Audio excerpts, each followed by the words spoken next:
कैसे हो आप सब। तो स्वागत है आप सबका मेरे इस YouTube चैनल पे जिसका नाम है UPSC foundation classes. I hope आपको वेट हो रहा होगा ना कि भाई 3 पार्ट्स तक बना के लड़की कहाँ गायब हो गई। Is it? तो नहीं नहीं भाई, आपके इंतज़ार को ख़त्म करते हैं और चौथा पार्ट आ गया है हमारा। जैसा कि आपको आपकी स्क्रीन पे ही दिख रहा होगा कि द कोल्ड वॉर एरा और सम क्विक बाइट्स इसलिए भी लिखा मैंने कि चैप्टर तो ऑलमोस्ट ख़त्म ही समझो, बट कुछ ऐसी चीज़ें जो कि छोटे छोटे सेक्शंस में लिखी रहती है वो बहुत ही ज़्यादा इम्पॉर्टेंट होती हैं, बट हम उसे कहीं ना कहीं कवर करना भूल जाते हैं। दैट्स वाई मैंने ये स्मॉल स्मॉल से बाइट्स के फॉर्म में बनाया है, तो उसको हम देखेंगे, है ना। तो आज का ये लेसन शुरू करने से पहले मैं आपको एक बार बताना चाहूँगी कि होप आपने सब कुछ पढ़ लिया होगा, अच्छे से रिवाइज़ कर लिया होगा ना। कि हमने NIEO के बारे में पढ़ा था, याद आया कुछ आपको? New international economic order, least developed countries, कुछ कुछ याद आ रहा होगा कि ऐसी कौन सी बातें थी कि जिसकी वजह से एक रिपोर्ट निकली थी अंकटैड की towards a new trade policy for development. I think you remembered. तो ये सारी कुछ बातें हुई थी हमारे उस थर्ड पार्ट में, जहाँ पे हमने नॉन अलाइनमेंट के बारे में बहुत कुछ पढ़ा था कि it is not a neutrality और आइसोलेशनिज्म टू। Is it? तो होप आपको याद होगा, नहीं भी याद है तो आप मेरी थर्ड पार्ट को दोबारा से रिवाइज कर लीजिएगा ताकि आपका सब कुछ बड़े इजीली कवर हो जाए।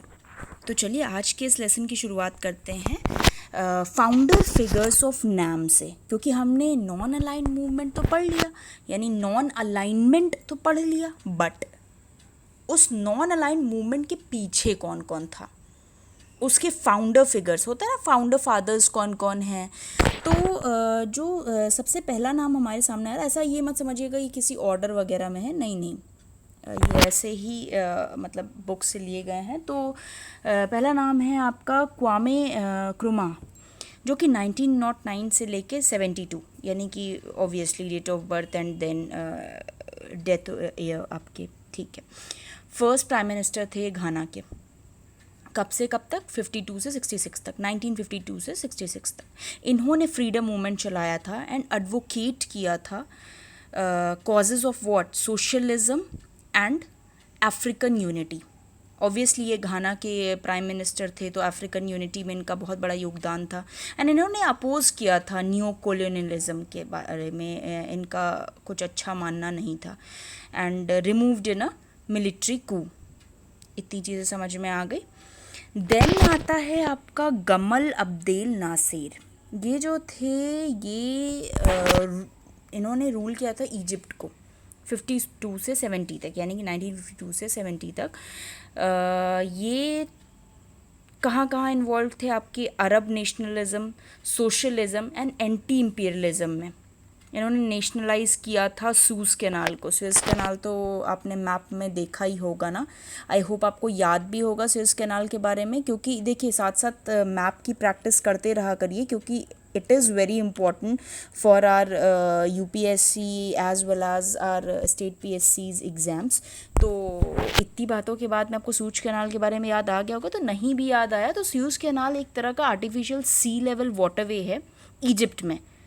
किसको कनेक्ट करता है? Yes, you are right, Mediterranean Sea से रेड सी को कनेक्ट करने का काम करता है इस्थमस ऑफ सुएज। याद आ गया ना? तो आप प्लीज़ मैप में जाके एक बारी देख लीजिएगा, जिससे कि आपको थोड़ा सा ज़्यादा क्लियर भी हो जाएगा, ठीक। तो साथ साथ ये पॉइंट्स भी नोट डाउन करते रहिएगा। तो मैंने क्या बताया अभी कि सूज़ कैनाल को नेशनलाइज करने का काम किया and leading to an international conflict in 1956। Then बात आती है सुकार्नो की। किनकी? सुकार्नो की, जो कि फर्स्ट प्रेसिडेंट थे इंडोनेशिया के।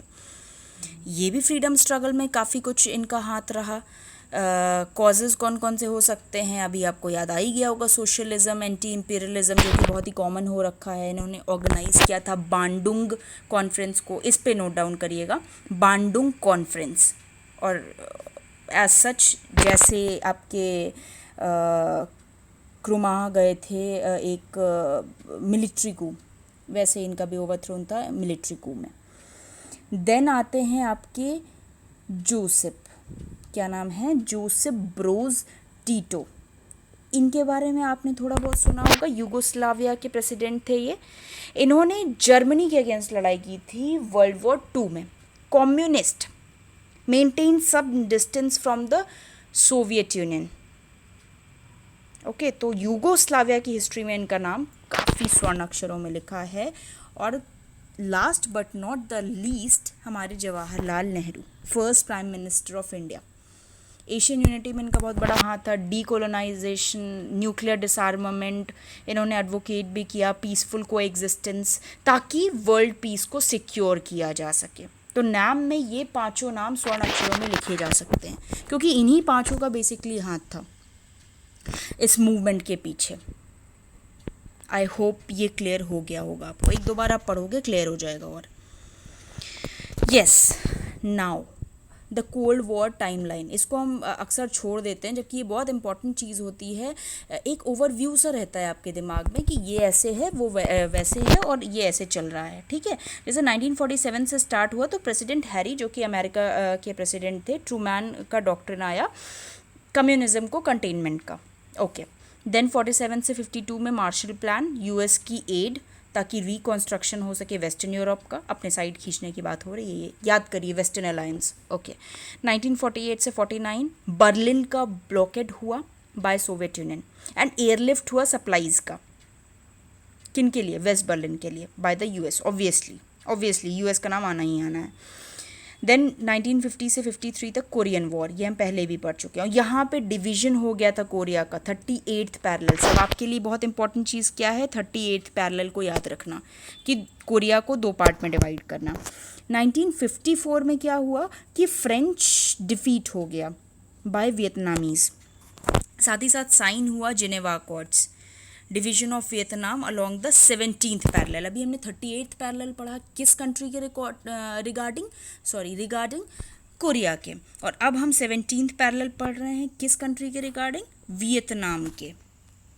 हाँ, हम वो इशू भी पढ़ेंगे, yes you are correct, US और वियतनाम के बारे में हम वो इशू भी पढ़ेंगे बिल्कुल। फिर फॉर्मेशन सीटो का होना, सीटो आई होप आपको याद होगा भाई, रिवाइज भी करते रहिए साथ साथ। चलिए अभी तो मैं बता दे रही हूँ, it's South East Asian treaty organisation, SEATO, याद आया ना।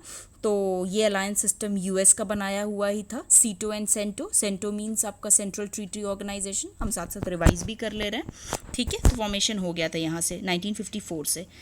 देन बारी आती है आपके 54 से 75 तक, मतलब 1954 से 75 तक क्या हुआ कि अब अमेरिका ने इंटरवेंशन करना शुरू कर दिया वियतनाम में, तभी तो लड़ाइयाँ हुई थी, यही तो रीज़न रहा।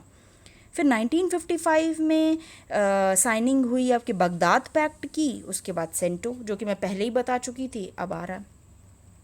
फिर 1956 में अचानक सोवियत का इंटरवेंशन होने लगा, वो भी हंगरी में। मतलब दोनों देश, दोनों सुपर पावर लगे हुए थे बराबर कि भैया यहाँ से ये ना छूटे, वहाँ से वो ना छूटे, कहीं ऐसा ना हो कि वो आगे बढ़ जाए, कहीं ऐसा ना हो कि भैया यूएस आगे बढ़ जाए, यूएसएसआर आगे बढ़ जाए, और यही कहानी चलती रही। 61 में Bay of tex, invasion of Cuba, और 62 you know the Cuban missile crisis, yes. 65 में अगेन इंटरवेंशन अमेरिका का डोमिनिकन रिपब्लिक में। 68 में आपके सोवियत का इंटरवेंशन चेकोस्लोवाकिया में। आप देख रहे हो, मतलब साइड बाय साइड दोनों चले जा रहे हैं, एकदम एक दूसरे का पीछा किए जा रहे हैं। मैंने यहाँ इंटरवेंशन किया, तुम वहाँ कर लो, तुम वहाँ, ऐसा चल रहा है। मतलब अचानक से 1972 में यूएस प्रेसिडेंट निक्सॉन का विजिट होता है चाइना में, एंड देन 1978 से 89 तक वियतनामीज इंटरवेंशन चलता है कंबोडिया में। वियतनाम भी क्यों पीछे रहे भाई। फिर 1979 की बात हम करते हैं, और 79 से 89 तक सोवियत का इंटरवेंशन चलता है, वो भी कहाँ, अफ़गानिस्तान में। इसकी भी बड़ी लंबी लंबी कहानियाँ हैं अपनी। फिर आते हैं गोरबाचेव, हमारे गोरबाचेव अभी बहुत आएंगे, क्योंकि जो हमारा सेकेंड चैप्टर है द एंड ऑफ बायपोलैरिटी, उनमें गोरबाचेव का नाम आएगा, वो क्योंकि यूएसएसआर के प्रेसिडेंट बने 85 में। एंड फिर रिफॉर्म का प्रोसेस चला। यस 1989 याद रखिएगा, फॉल ऑफ बर्लिन वॉल, ये इंपॉर्टेंट हो सकता है। देन 1990 यूनिफिकेशन हुआ जर्मनी का, और 1991 कोई नहीं भूल सकता है, डिसइंटीग्रेट हो गया आपका, यानी डिसइंटीग्रेशन हो गया सोवियत यूनियन का, और यहाँ से एंड होती है कोल्ड वॉर एरा। आपको लगता है कि कोई चीज़ एंड हुई होगी? बहुत सी नई कहानियाँ स्टार्ट हो गई इसके पीछे, ये कह सकते हैं हम। कोई एक चीज़ ख़त्म होती है ना, तो अगली चीज़ इंतज़ार कर रही होती है शुरू होने का। जैसे वर्ल्ड वॉर 2 ख़त्म हुआ था तो कोल्ड वॉर एरा का स्टार्ट हुआ था। अब कोल्ड वॉर एरा ख़त्म हुई है तो अब एक नई चीज़ वेट कर रही है। तो इसी तरीके से अपना इंटरेस्ट बनाए रखिए। बहुत इंटरेस्टिंग है, मतलब रियली बताऊँ, बहुत इंटरेस्टिंग है हिस्ट्री तो। ओके, तो आई होप आपको ये समझ में आ गया होगा। अब कुछ ट्रीटीज़ की बात कर लें जो कि आर्म्स को कंट्रोल कर रही थी। सबसे पहला नाम हमारे दिमाग में आता है एलटीबीटी का, लिमिटेड टेस्ट बैन ट्रीटी। क्या थी ये? इसने एक्चुअली में बैन कर दिया न्यूक्लियर वेपन टेस्ट को एटमॉस्फेयर में, इन outer space, in under water, सब तरह से बंद कर दो। साइन किसने किसने किया था? यूएस, यूके और यूएसएसआर में, मॉस्को में 5 अगस्त 1963 में। और फोर्स में कब आई थी? 10 अक्टूबर 1963 में। यस, द नेक्स्ट वन बहुत ही famous, NPT, nuclear non proliferation treaty, जिसमें अभी तक इंडिया साइनेटरी नहीं बन पाया है।